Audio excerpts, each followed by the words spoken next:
Previously on Describe Your Kill. Guys, do you see these footsteps? I'm going to be honest with you, Wilhelm. No. No, I don't. Now we might have the advantage that they don't know that we know where they are, you know what I'm saying? All of those in favour of not investigating say nay. Nay. He's landed on you. I'm a bottom, yeah? I said, tell us what you know, why you've been chasing us and our cards, and we will heal your wounds and let you leave in peace. Aaron, you seem to be the kind of guy to have crystal balls. Help me teabag this witch. Will you start the fans, please? And she bursts into the room and says, Malachi, what the fuck are you doing here? I haven't seen you in weeks.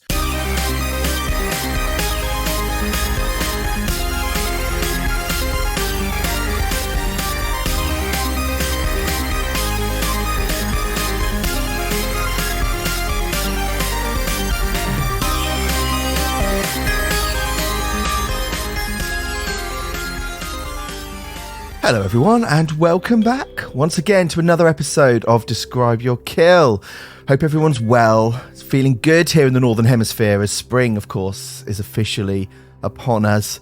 I'm really excited for you to hear this episode.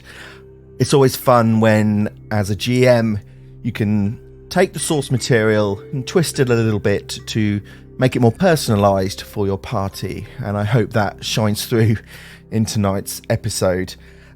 There's a bit in there where you can hear the sheer joy we're having, and I could have cut some of that out. I always struggle with when to cut, when to leave in, and we don't leave much on the cutting room floor, but hopefully the joy shines through from the shared experience as we were going through that. So look, enjoy episode 26 of The Death of Destiny, Golarion Rhapsody. And let us know on Discord what you think.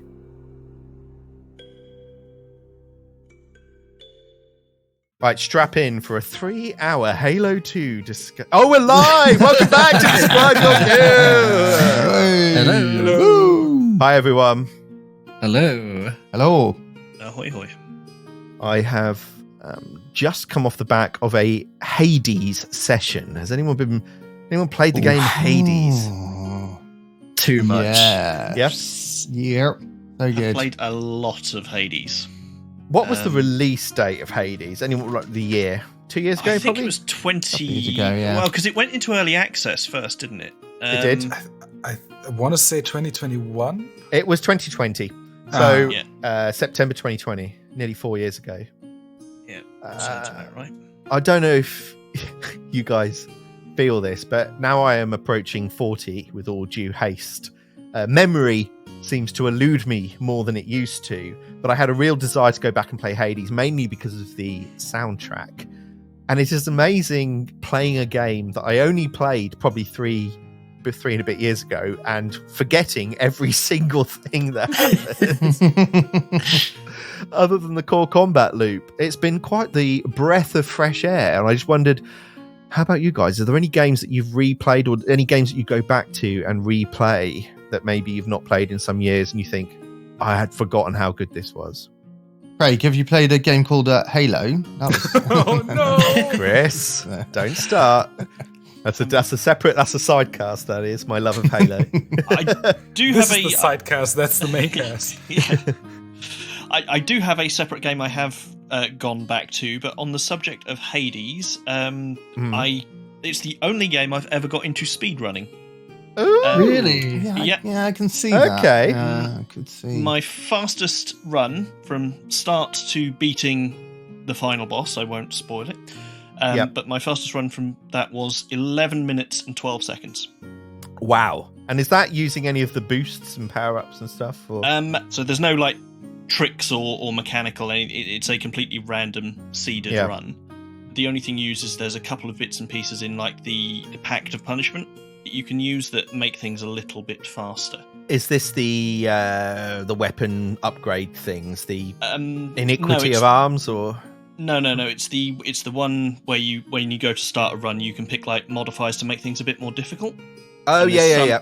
there's some you can actually pick that weirdly actually tend to make your runs slightly faster, like some bosses. At a higher slightly risk easier to yourself or something. Yeah. Yeah. Very good. No, look, Hades released 4 years ago. You heard it here first. Describe your kill. FTL is the one I've gone back to recently. I have no idea what that is. Come on. FTL, Faster Than Light. FTL. Nope. Anyone else know that? Commode. Yes. Yeah, I know that. He knows How- it. Okay. The youngest may be person knows Yeah. it. Craig, you may be the only person who owns a PC that hasn't played FTL. I haven't genuinely, played it, to be fair. I just know it. I cannot believe that you haven't. It was Not even everywhere. heard It was of like it. 2015, 2016. Yeah, okay, I didn't have a PC then. That's when I used to have sex, Jason. Actually. I love that you use that in the past tense. Yes, the past Yeah. participles. She clearly doesn't listen I now, have a does she, at the podcast moment? now. I'm over 40. It doesn't happen anymore. This podcast actually turned all women off sex. That was exactly what happened. Faster Than Light. I've not heard of it. No. I thought you were describing your sex. And you zone. text like, yeah. Oh God. Tell us about FTL. FTL, so I'm still so stunned you've never played it because it is right up your alley. It's basically a roguelike where you are controlling a spaceship, going through various sectors. You control the crew, you control the various weapons you have. You'll have various encounters, and you will level up your spaceship to deal with those encounters. It was one of the. It is on Xbox. On Xbox. But it was one of the first really big roguelikes. Okay. I can see that it's £1.74 on Steam, so I will. Very good. I will lock that in. It's Honestly, cheaper than the Xbox. You would be doing yourself a disservice not to. Well, I cannot believe you've never played that. I'm stunned. Anyone else got a game that they go back to regularly? A Kimon, obviously, a Dark Souls boy, Dark Souls 3. Has anyone else got a game they go back to and think, memories? Not recently, but Ocarina of Time on the Nintendo DS. Have you Not been DS, back to play yes. I've been not recently, but like I did when I sort of bought it a few years after it came out on the NDS, 3DS, I should say. I did run through it. What a game! It's so good. It's such a good game, even on a handheld. Still had to go and look some of the stuff up. IGN Sages. I don't know if this is relevant, but when Ocarina of Time came out on the N64, which I had, which was my first N64 game, I got really stuck on the water temple. And this was in the days, this was pre-internet. I'm just going to hammer that home. It was pre-internet. And I got stuck because I couldn't get into the water temple.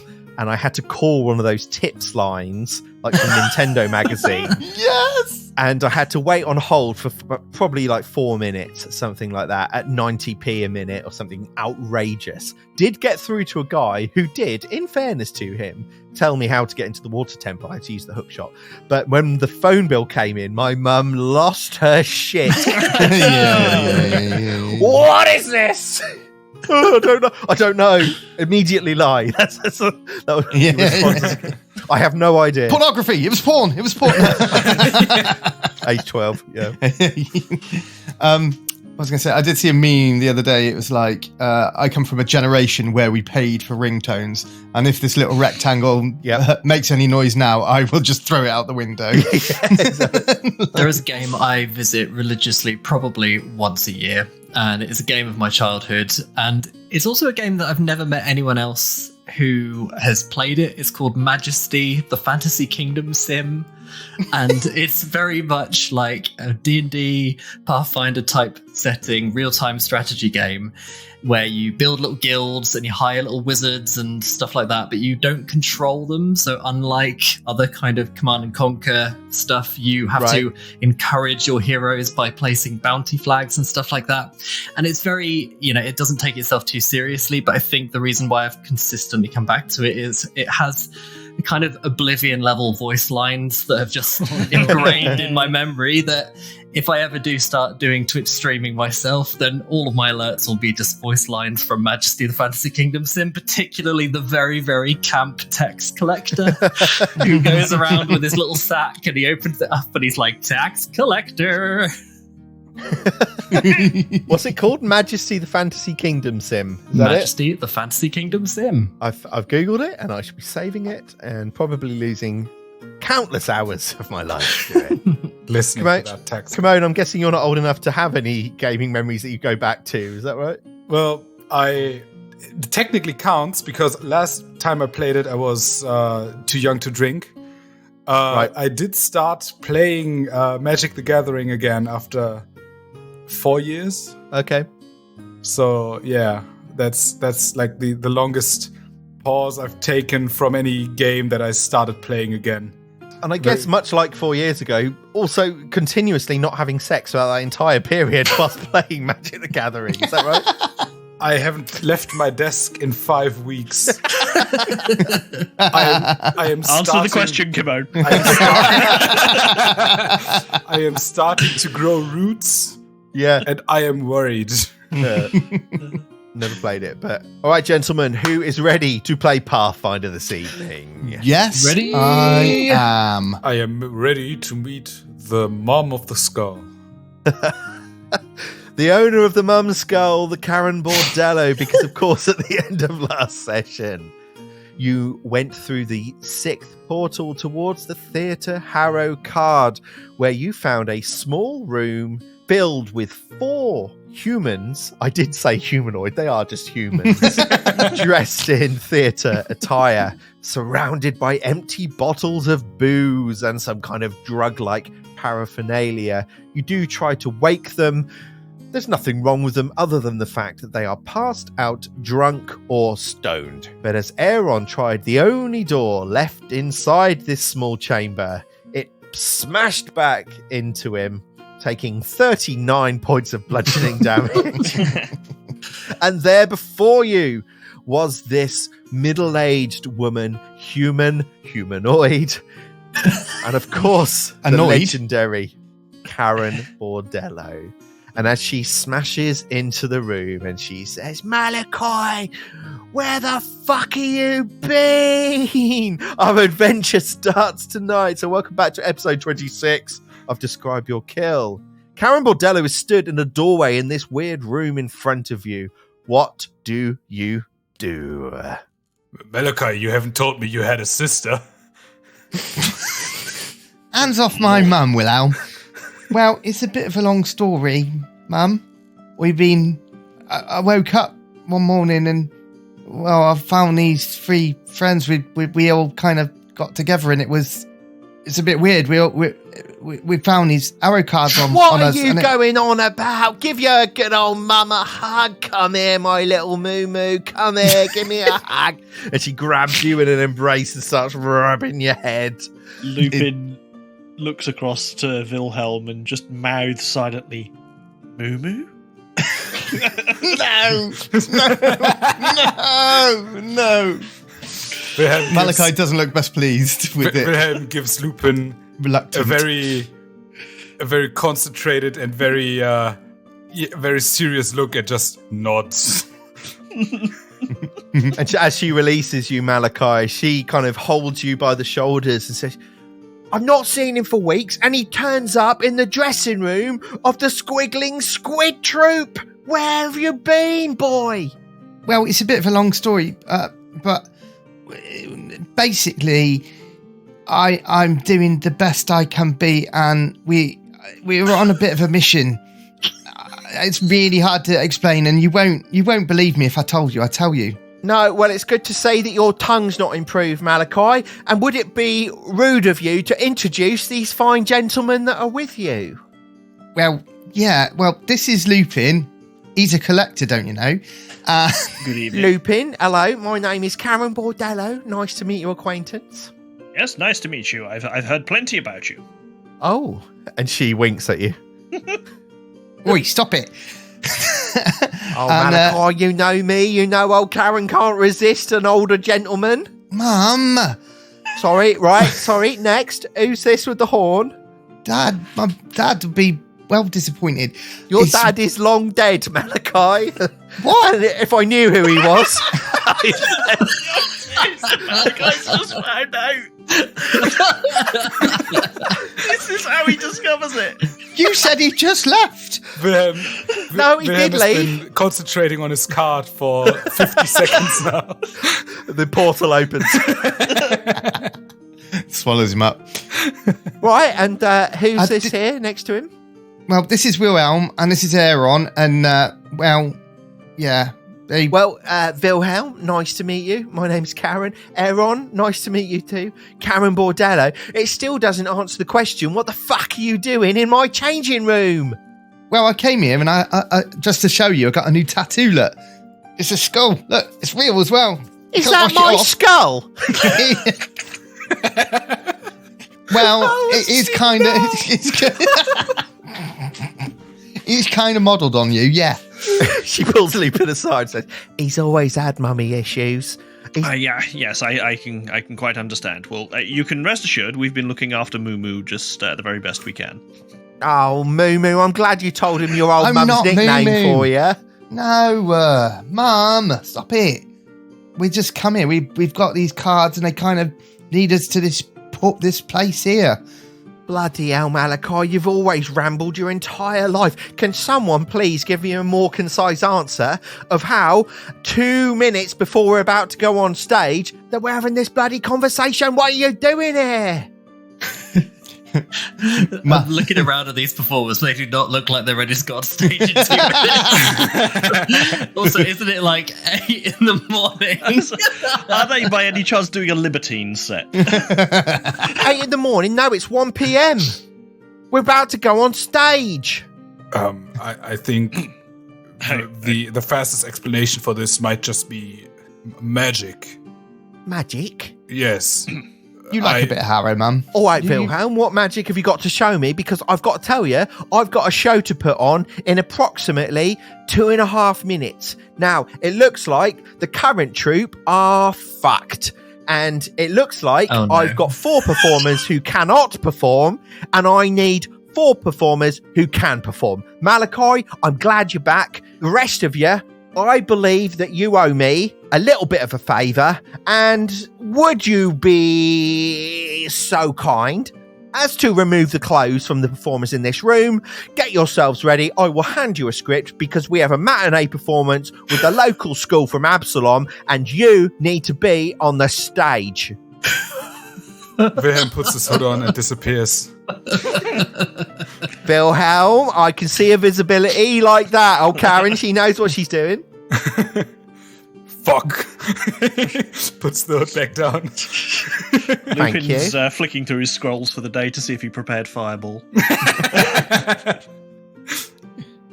I mean, I'm sure we can help you out by reading some words on the stage. I mean, if it's just to school kids, how hard can it be? But I mean, do we really have to undress these strangers and put their clothes on? Can't we just wear what we're wearing? I tell you what, there is a little wardrobe, and you look and there's a little cupboard in the corner. Make yourselves dressed. I'll go and quickly rewrite the script. If it's okay with you, I've got to put on the show, all right, so I won't get paid. And Malachi, you know I've got no money. Well, as long as I've got a good guitar part, I'm all right. Come on, lads, we can do this. Don't you worry, Malachi. I will keep your part the same as I had it before. The other 3, I will have to improvise. Right, get yourselves changed. I'll be back in 5 minutes. And she leaves the room and closes the door. Was I the only one that thought that Malachi's mum was dead? I think you might have been, yes. Why did you think that? Well, I think it was all the talk about skull. He got the skull, and I didn't want to ask, but well, I don't know. I mean, is this the real life? I don't know. Like, is this just fantasy? Is it just fantasy? What are we, caught in a landslide? No escape from reality. Karen opens the door. Open your...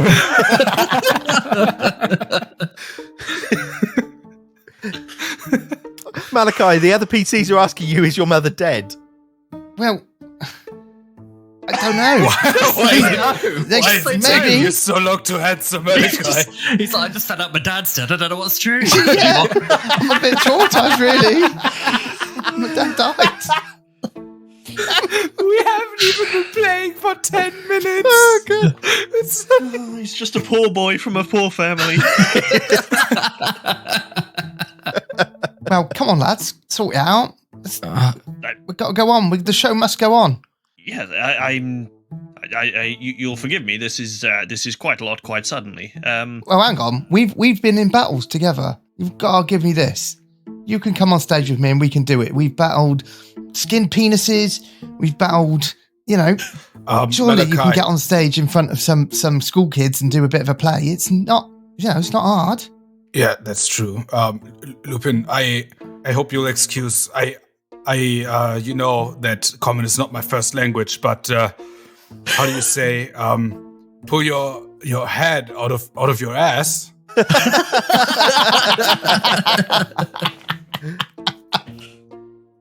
What does Lupin say? I wasn't aware it was stored there. I'm simply processing what's happened. Is we stepped through a portal and suddenly we're expected to perform in front of a large group of school children. I'm sorry. Last time we were just randomly tasked with fighting cocks and balls. I think this is not the most outlandish thing we've had Undead to do. fucking snakes. Undead snakes. Yeah. All the way through this, I have been completely shocked. I mean, I was shocked to see my mum today. I did see the resemblance, though, Malachi. She's very tall. Frighteningly tall. She's 8 feet tall. Karen is not 8 feet tall. Karen Bordello is slender, man. Canon that now. Isn't Malachi like Oh no, I'm 6'7" or something? I'm 6'7", yeah, I am quite tall. Yeah. Yeah. You look to the corner of the room, and there indeed is a wardrobe with a wooden door. Malachi opens it, and there before you are 4 costumes suitable for the stage. What do they look like? Yeah. They're very theatrical. There are some wizard's robes. There are some fighter clothes. There are some bardic attire. And there is a coat of many colors. Wilhelm, no hesitation, grabs the wizard's cloak. The wizard's coats. So Wilhelm, yes, you do indeed take the sorcerer's robes and put them on. You look very dandy. Lupin?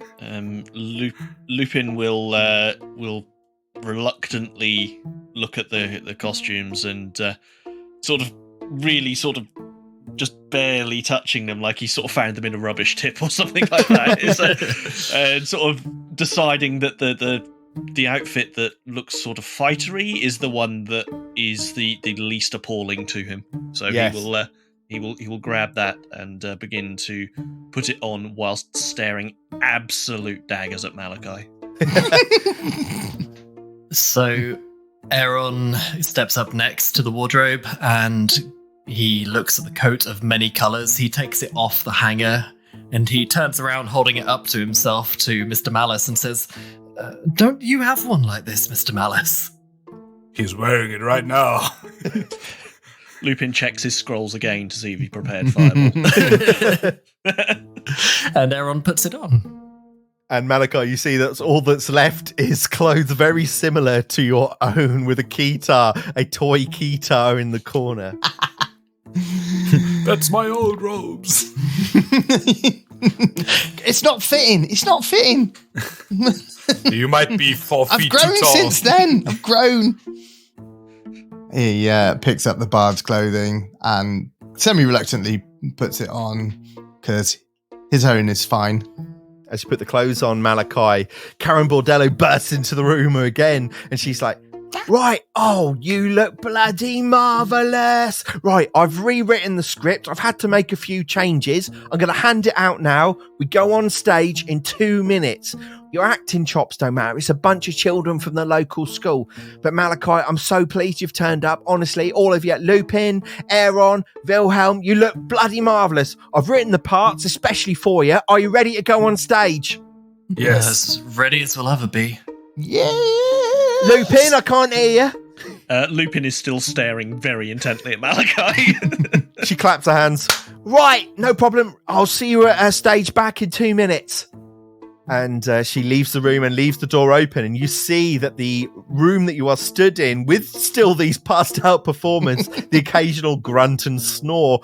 And you are very much backstage at a theatre, a thick velvet curtain protecting the stage area. do you step forwards into position? Malachi turns to Lupin and goes, "It's your moment, mate. It's your moment. You could be famous, sort of like me, really. Come on." And he even drags a reluctant Lupin. Yeah. Or tries to. Yeah, Lupin is reluctantly dragged through by Malachi. You all step forwards behind the curtain onto the stage within the theatre. Now, I have prepared a little script for us. Oh, yes. We are about to perform. Okay. So I've put you all onto the theatre stage. Yes! So good. Amazing. So I now need to share the link to the script, and all I will ask is that you do not read too far down. Oh, no. I am going to throw us into it. Are you guys ready? Mm-hmm. Yeah. Jason is so angry. I can see it's not just Lupin that is angry. I can see it in his smile. I can see it in his chest. As you are stood on the stage, you can hear the voices of nervous children picking their noses, eating their popcorn from behind the heavy curtain. And Lupin is just about to raise his disagreement, raise his grievance with the party, when all of a sudden, the curtain comes up. Makes a change. And a very handsome narrator with an almighty Zeus-like dong says... In a realm not too far away, there lay a quaint village besieged by an unusual problem. The malodorous presence of stinky goblins, and the children scream. Bleh. Unbeknownst to the villagers, a more potent aroma lingered amongst them. Let's join our adventurers as they unravel the odorous truth. And the children all clap and scream. And you can see the stagehands behind you changing the scenery. Scene 1, the village gathering. In the heart of the village square, our heroes assemble to confront the fragrant conundrum. First up is Wilhelm, a gruff fighter, played by Lupin Malice. These stinking goblins must be dealt with at once. I will happily murder them in cold blood. Next up is Schneron, a gentle sorcerer played by Wilhelm. Patience, Wilhelm. Let us employ wisdom before resorting to violence. Perhaps they will leave in exchange for some of my hair.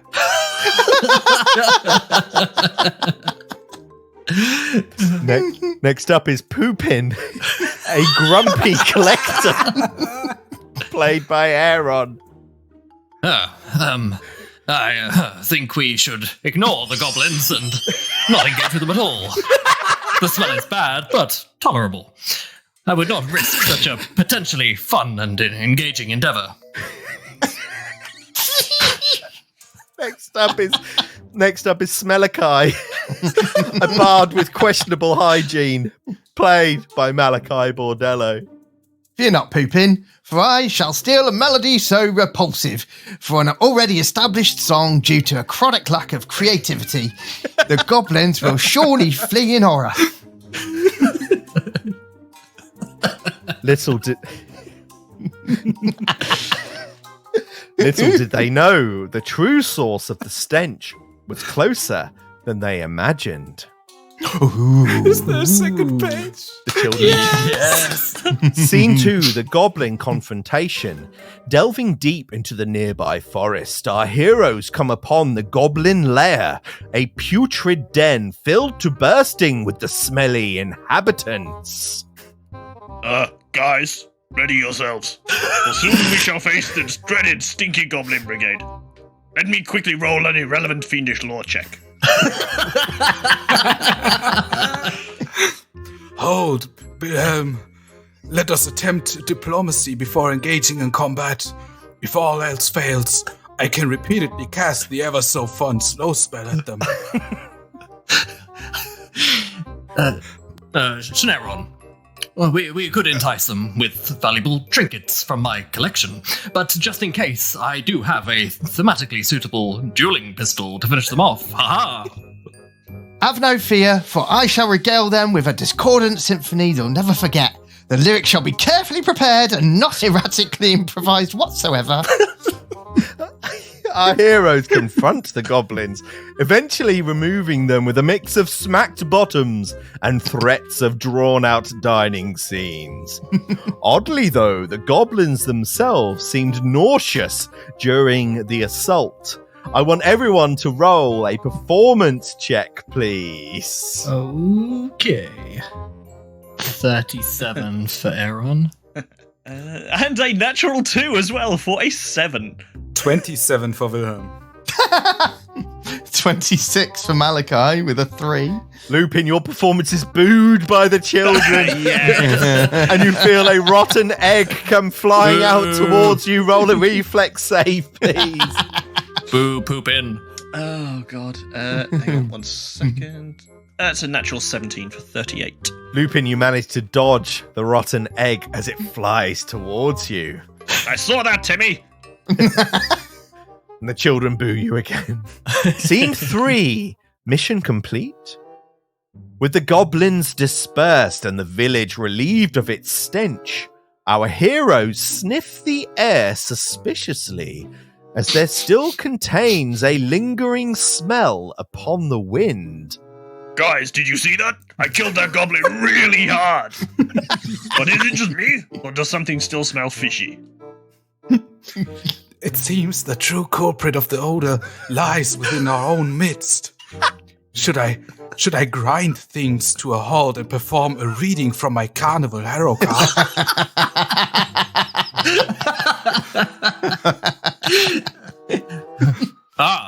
No need. Perhaps my collection of ancient relics I've never talked about played a role in this fragrant fiasco.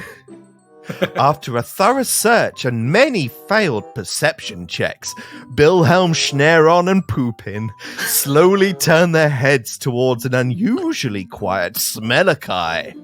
Alas, my friend. Oh, God, shit. Karen looks at you and says, "Alas, my friends." Oh, yeah. Alas, my friends. Shit. Alas, my friends, I must I got a confession I must make. My beloved guitar is actually made of mouldy blue cheese, a true vintage instrument. And tasty too. The troubled villagers promptly take away Smelakai's blue cheese guitar and toss it into the river. Yay! Yeah. The children cheer. Scene 4, the lesson learned. As the village celebrates their newfound purity, our heroes glean a valuable lesson.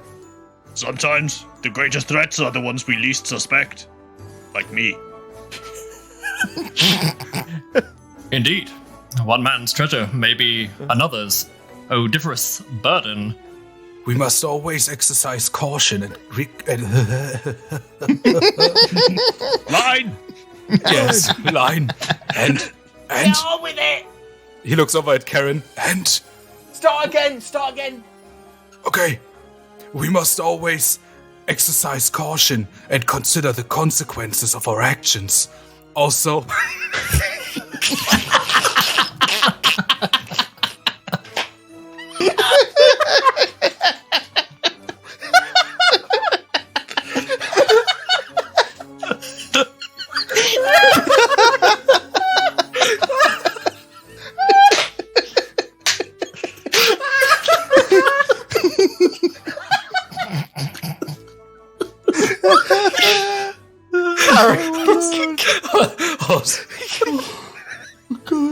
give me a second.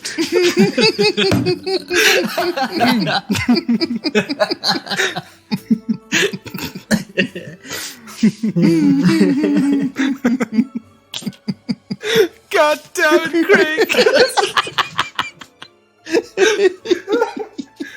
Oh, God. I knew it would get you. I knew it would. I I should have read at least one line ahead. Nope. That's right, you didn't want to.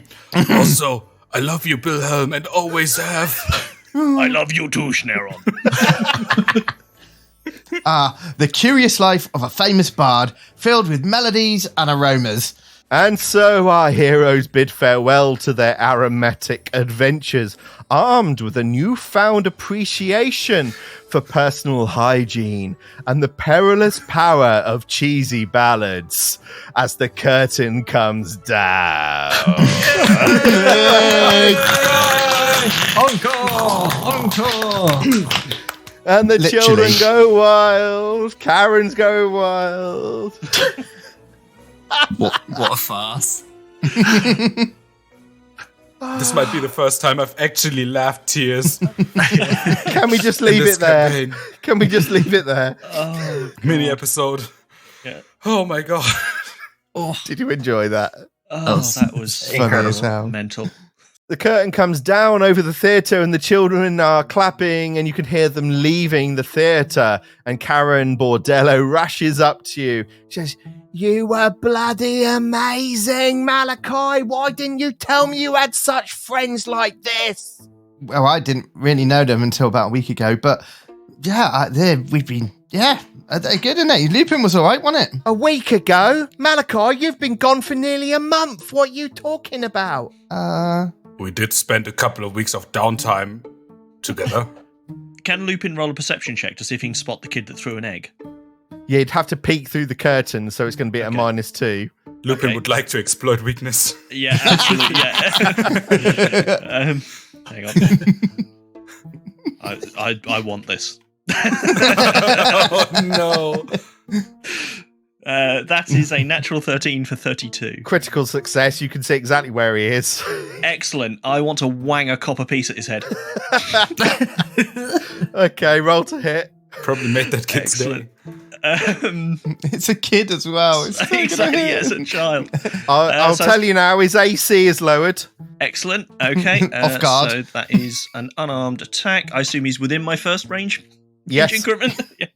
It's first row. Excellent. Please be a 20. That's a natural 9 for 29. That's a critical hit, Jason. Excellent. Lupin, what are you doing? Let me have this. 14 points of damage. Jesus. 14 points of damage, and the child is now unconscious in the middle. Fucking god. Lupin just sticks his head back inside the curtain and just a little fist pump to himself. Get fucked, Timmy. The rest of you can see as the curtain ruffles that the kid that's been knocked unconscious by Lupin has come to quite quickly, been helped to his feet, and will probably never throw an egg during a performance again. I want you to know I've deducted the 1 copper piece from my inventory. I appreciate that. And Karen looks to you, Aaron, and she goes, "For someone who's so pasty, I didn't expect quite the performance from you. You were a natural." Oh, well, thank you. I've never done that sort of thing before, but I think, as Wilhelm said, we've fought more perilous things in the past than school kids. So, well, I think we did all right, and they seem to like it. They did seem to like it. And she looks around at all of you. And Malachi, I don't know where you've been. We have got some talking to do. But for right now, the performance was saved. Thank you. And I'll give you all a share of the door. You can all have 20 gold each. Wow. Jesus Thank you Christ, very how much are much. those Thanks, kids man. paying? It wasn't the kids that were paying. It was part of a special schools sort of thing. I like to... Oh no! Did he just knock out a special The needs child kid? you hit had severe learning difficulties. He does now. Wounded one. For all we know, you might have cured him. Well, look, I've got a bit of cleaning up here to do, but there's no There's performance. a lot of blood. There's a lot of blood, yeah. I'll tell you what, the owner of the theatre, he's invited us for dinner. He said we can use his banquet hall. I was supposed to take the Squiggling Squibs, but obviously they're out of action. But how about you join us for a spot of dinner a bit later in the day? Would you be up for that? I definitely could go for some food, always. I mean, everyone in this party was always up for some food, so... Sounds great, on behalf of my comrades, yeah, we'll be there. All right. I'm looking forward to it. Yes, we just can't stop Wilhelm eating. Just eat. All the meat sticks. Oh, meat sticks? Oh, I've got plenty of meat sticks for you, Wilhelm. Please don't. It's holding back tears at this point.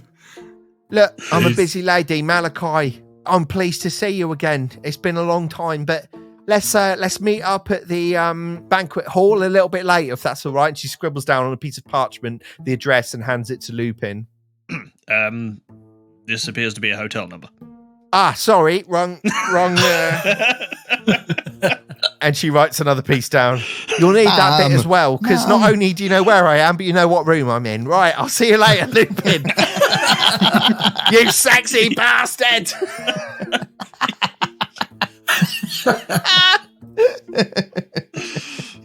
Right, Come on then, lads. I'll leave you to it. Let's go get changed. As Malachi and Aaron are going to the changing room again, Wilhelm just sort of takes Lupin aside for a second and says, thank you for still doing this. I was afraid you might not do it, but thinking as Malachi has never really asked anything of us, I think it's just fair that we just take this and suck it up and not complain, you know? And Lupin just sort of breathes and nods and just walks on. Yes. Good. See, he wasn't so bad, lads. Well done. Yes, very good performance, especially by you, Lupin. Although I did not care for your character at all, I think he was just boring and fucking obnoxious, really. But still, very. I think when you can make me hate a character, you're a very good actor.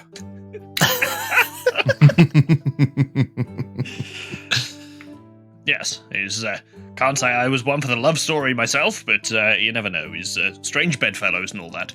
Yeah, it seemed very forced. I don't really know how. I don't know if anyone else was thinking this, but it seems to mirror a lot of what has happened in our very, very recent adventures that Karen Bordello knows nothing about. I have no idea what you're talking about, Aaron. I think you're just making things up. No, yeah, of course you're right. It must be just my imagination. Must have been the wind. So you head back into the costume room and you get yourselves back into your own clothes after the heroic performance. You can all have a hero point for that amazing performance. Heroic. Yes. How Karen Bordello knew such intricacies of your lives remains to be seen. But she has invited you to dinner at the owner of the theatre's house. And Lupin, she's handed you the details of that. That will be in a few hours' time. So over to you guys. The question still remains, of course, that we're looking for the Harrow card. Which one was it again through this portal? I think it was the theater. Well, that certainly makes sense, but I mean, it can't be a coincidence that we've just landed here and your mum is here, Malachi. Yeah, Malachi, haven't you mentioned right before we went into the portal that this card was special to you? My mum thought it was because she thought it was a sign of greatness that I was going to do great things, and I don't think I ever, I never sort of stepped up to be who she wanted me to be. And who is that? Well, I don't know. I seem to have some musical ability and some magical powers which are harnessed through this keytar. But I think my mum wanted more from me. You know, she's got me acting up here. You know, she wanted me to be a dancer. She wanted me to be an actor, but I never could go that way. It wasn't my scene. Not to sound like a Swiftie or anything, but your songs have literally saved my life numerous times. It's okay to be a Swiftie. You're right in a way. And I'm sort of glad that I found you all, because I was wandering bard that didn't really have anything to do. I think without wishing to be presumptuous, your mother appears to be a determined woman. But you should perhaps not allow that to override your finding your own path, Malachi. Well, we had our arguments over the years, yeah. I mean, I did... Not with Dad not being around, it was... Yes, my it condolences. was hard. Yeah, it did come as a shock. But it's fine. You guys, I back you up as much as possible, and I feel that, even though reluctantly sometimes, Lupin, you back me up too. And power of friendship and all that. And these tarot cards, they seem to have drawn to us, and it seems my path is sorted at the moment. And he kind of goes and pushes one of the drunkards off the chair and has a little sit down with it and picks up some of the alcohol. What's going through Aaron's mind?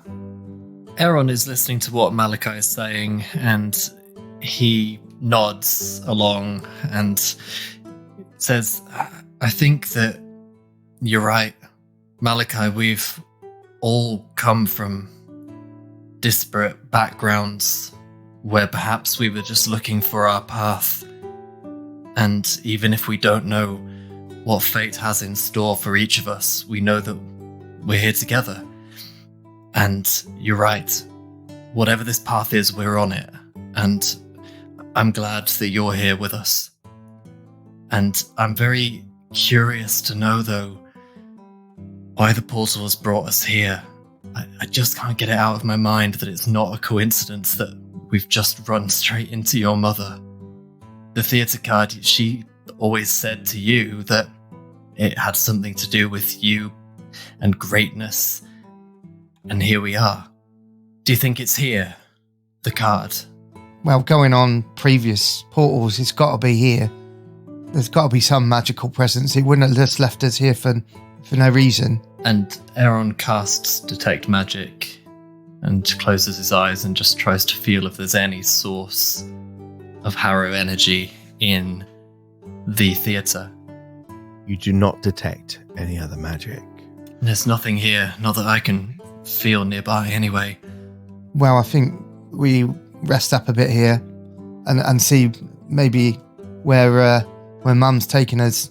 Maybe it's worth asking her if she's seen a Harrow card lying around. I know that might be a long shot, but that's pretty much got us a good result so far. Just falling through a portal and asking anyone if they've seen a Harrow card.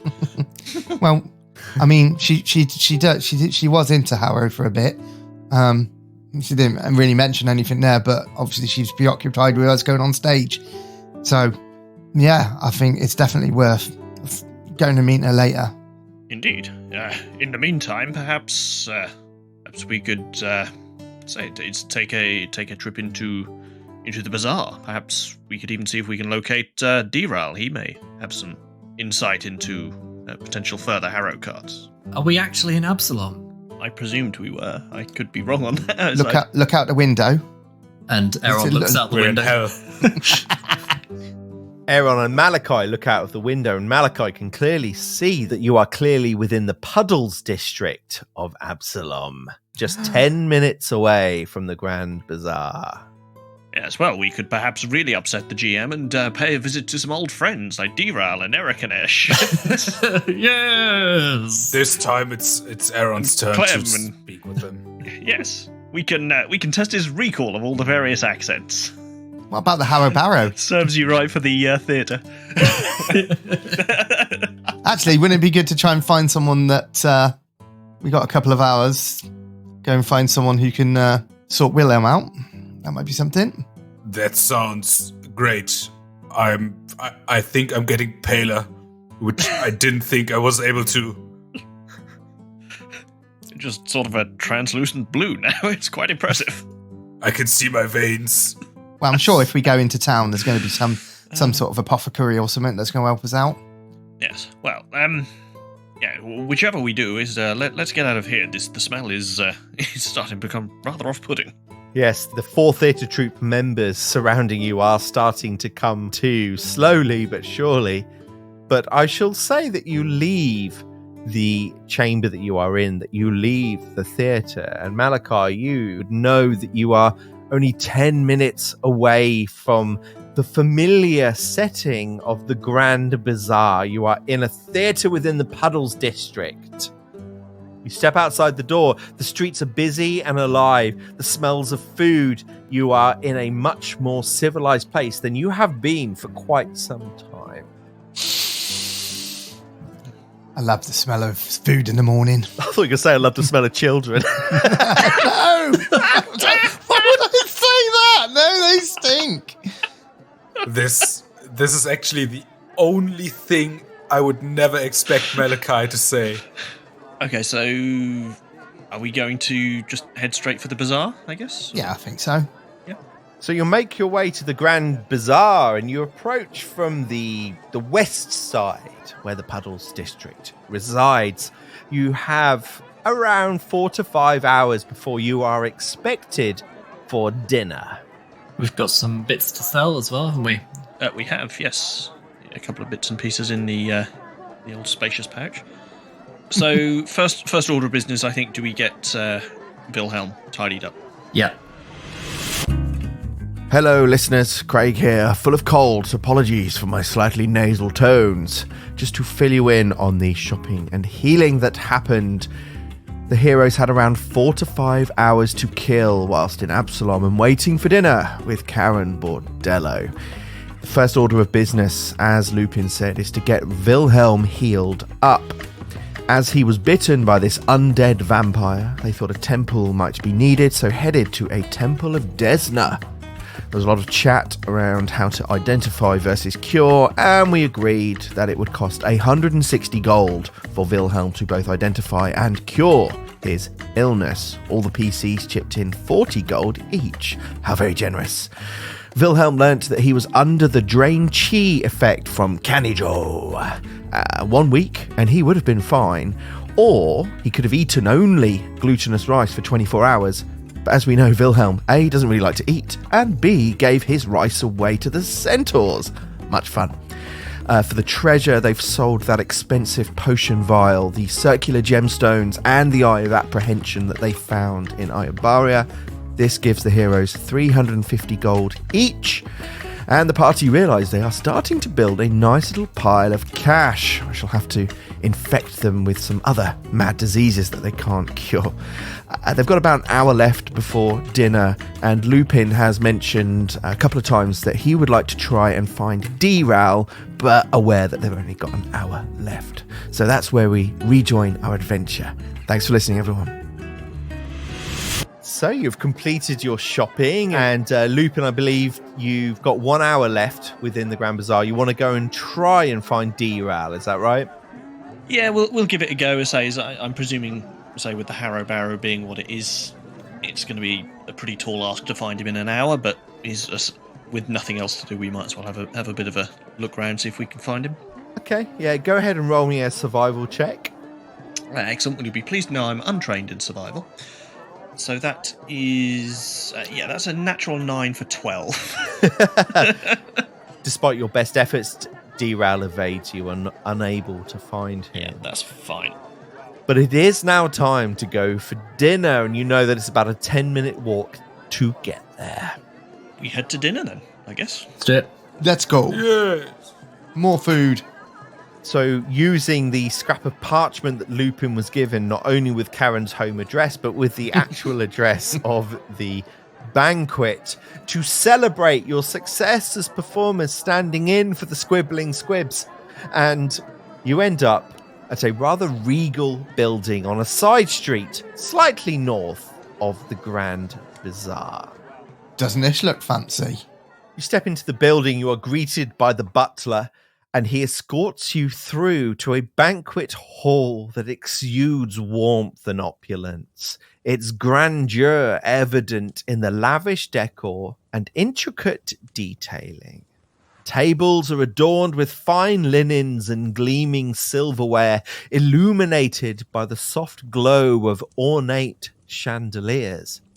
A crackling hearth provides warmth, while the air is filled with the tantalizing aroma of savory delicacies. At the head of the table sits the one and only Karen Bordello. She welcomes you in as you seat yourselves around the table and begin to eat. Yeah, I'm going to give you a map. I've made a little Karen Bordello dinner map. Of course you have. Of course I have. Of course you have. Most important part of this adventure. If you're going to go off book, you may as well go all the way off. What? This isn't in the book? What do you mean? Karen Bordello is not canon? Hey, look, if there's a map, you know there's going to be a fight. Yeah. The owner of this establishment, she explains, is the owner of the theatre that you had to stand in and perform. And she thanks you for your service. And she now invites you to sit down and enjoy a meal with her. Well, Just her? Is there... Just her? Yeah, just her. She's sitting. There are servants that have served the food Oh, okay. as you sit down, but they have now either stood at a respectful distance or have left the room. Okay. Thanks, Mum. Thanks for this. This is great. Turkey nom nom. A turkey nom nom. Turkey nom noms. you're What's welcome, a turkey Moo. nom nom, Malachi? Malachi, it's I took the initiative to cut your turkey into little dinosaur shapes because I know that's how you like it. You're embarrassing me, Mum, in front of my friends. Stop it, though. I don't need it anymore. I'm 36. Wilhelm, are you actually eating this time? He's eating a courtesy plate, yes. A courtesy plate, okay. Why not just eat the food? Malachi, she looks up at you from across the table. You are sitting to the 30 feet away on this huge banquet table.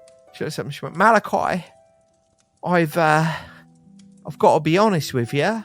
It's been, 4-5 weeks? You were living in my basement. You were gone.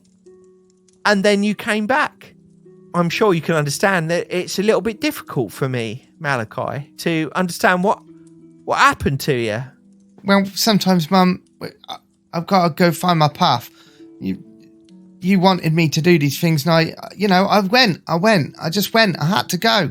But you didn't even tell me where you went. And then all of a sudden I find you in a room, me trying to keep everything together. And then we've got these 3 friends and you've come back here and you've not even apologised. Well, I'm sorry, Mum, but I've got to find my own way. I can't be under your wing forever. It's not fair on you. You know, you wanted me to be something that I wasn't, and now I'm doing what I need to do to be who I am. She looks around at the other 3 of you. Clearly, these are friends of yours, or at least acquaintances. And I'll ask the question to them, if you don't mind. Is Malachi doing what he says? Because we've got a long history where he's not doing what he said. He's always been told that he's ready for greatness. I've always told him it. It's in his bones. Mrs. Bordello, I'll put it like this. If not for your son, then at least I would have been in the stomach of a dragon right now. A dragon? He has achieved things that not many people can say that they have. In the span of a couple of weeks, I don't know what he was up to before all of us met, but now that we have, I couldn't wish for another member to sit at this table other than him. Yes, I would be inclined to echo this. Is we have all found ourselves in positions we are thoroughly unfamiliar and or uncomfortable with in the past few weeks, and Malachi has performed outstandingly in some exceptionally trying circumstances. I am unsure what particular greatness you believe him to be destined for, but what I can say is that in my limited experience with Malachi, he possesses all of the tenets of a man with the potential to be great in his own way. Thanks, friends. I was just kidding. I fucking hate Malachi. And I hate you too. It's good we've got some banter. Tears running down his face. Aaron, you're sitting nearest to me. How do you play a part in this? How do any of you play a part in this? Aaron is pushing his food around his plate, and he's starting to feel a bit uncomfortable at her intent questioning, and he doesn't really understand why she's making such a big deal out of it, because to him, he doesn't really get it. This is so different from the upbringing or life that he had. So he just kind of doesn't really make eye contact with her and feels a bit uncomfortable and just says, well, Malachi is a grown man, and it looks like you're doing really well putting on your shows and stuff, so, maybe he just needs to go and do what he needs to do, and you don't need to worry about him. I get that you never stop worrying about your kids, but, he's a grown man. That's fair enough. I guess I have to... I'm his mother. I'll never stop caring about him. You've got to let me go. I've got friends for, the first time. You push me so hard. It's all right, Malachi. It's all right. The world moves in mysterious ways. So I raise my glass to all of you, and I say, cheers. Cheers. Cheers, Mum. Cheers. Cheers. Of course. This food's fucking good though, innit? Well, look, it brings me to another topic of conversation. Why you're here. Maybe, Mr. Malice, you might explain a bit more? Yes. It's a somewhat unusual tale, and I'll beg some suspension of disbelief until we are finished. But it appears that myself, Aaron, Wilhelm, and Mumu here all came into possession of some unusual cards several weeks ago. We do not recall how we came into possession of these cards, but it appears that they are tremendously powerful. We've since become aware that we are perhaps not alone in seeking more of these cards. And Lupin at this point produces the Paladin card and lays it on the table. We've discovered that these cards appear to have the ability to transport us to another location, and that we are able to use them to effectively teleport to areas where other cards are contained. Is when you found us in this dressing room, we'd recently entered via a portal created by one of these cards. That leads us to believe that there is another card here, and we believe that card is the theatre card. Everybody roll perception. Natural 20. Oh, yes. Very nice. Natural 3 for Lupin. 27. Natural 1. Oh my god. Malachi's just tears rolling down his face. 21. Wilhelm, you notice that at the mention of the theatre, Karen's face imperceptibly changes. Wilhelm looks at her intently, and he says, could it be that you might know something about the theatre, Miss Bordello? The theatre has always been a special card of mine. Malachi, you know this better than anyone. It's the one card I've held on to. It promised you greatness. Do you remember that reading we had all those years ago? Do you remember? Yeah, of course I remember. It was a horrible night. I felt so pressured. I felt so helpless. You hinged it all on that one card. The theatre card, which I've held in my hand every night, sat by the fire, wondering how we're going to eat food, wondering how we're going to survive. But a few weeks ago, the same day that you left, that card changed. Please, Mum, can you show me it? I'd really like to Malachi. Are you telling me that all of you have got arrow cards that match Mr. Malice's? Well, I have a Harrow card, if that's what you mean, yes. Yes, I do. And he pulls the empty throne out. Malachi gets out his little book and puts the trumpet card onto the table. She almost sighs and reaches into her pocket and pulls out another card, which to all of you four would be incredibly familiar, because the back of it clearly indicates that this is a card from the deck of destiny. Karen turns the card round. In her hand, she holds the theatre card. Do you mean something like this? Yes, we do, Mrs. Bordello. You say you've had this several weeks, yes? Since the day Malachi left. May I ask, at any point has anyone else come to you inquiring about this card or anything similar to it? This is very important. No one else. But since it changed, I always thought it was down to Malachi. I thought that maybe this was confirmation from the gods that his greatness was finally about to begin. But no one's come looking for it, you know what I mean?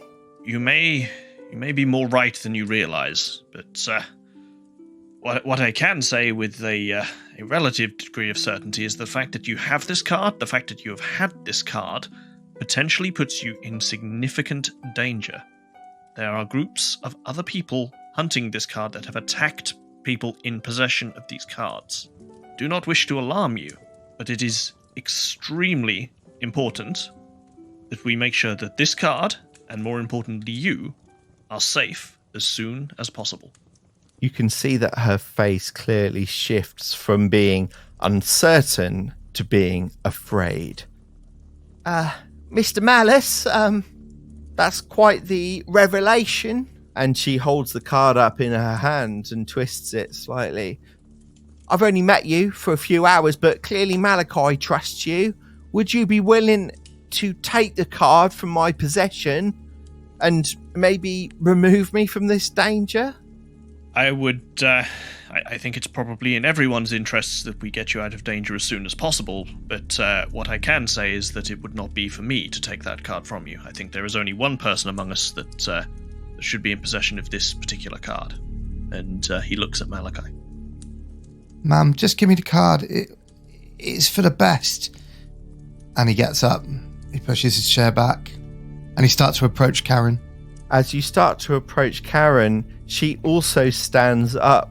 The theatre card, clearly from the deck of destiny, in her hand.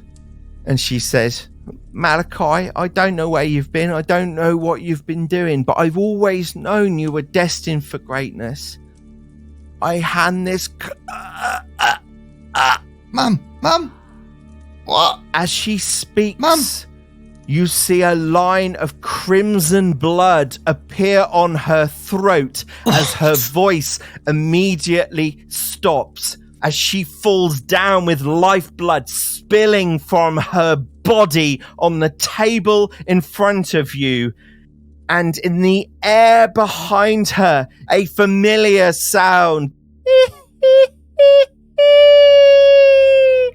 As Karen Bordello, her throat slit, falls dead on the table in front of you, and the curtain comes down.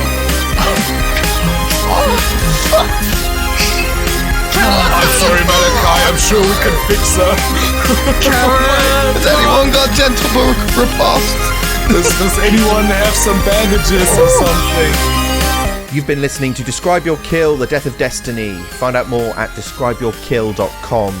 Thank you to Paizo, Michael Gelfi, Creator Chord, Sirenscape, Kevin McLeod, Foundry, and Sigil Services. Get all the links on our website. This podcast uses trademarks and/or copyrights owned by Paizo Inc., used under Paizo's community use policy. We are expressly prohibited from charging you to use or access this content.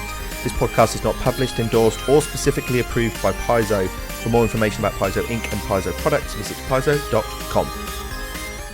Oh my fucking god.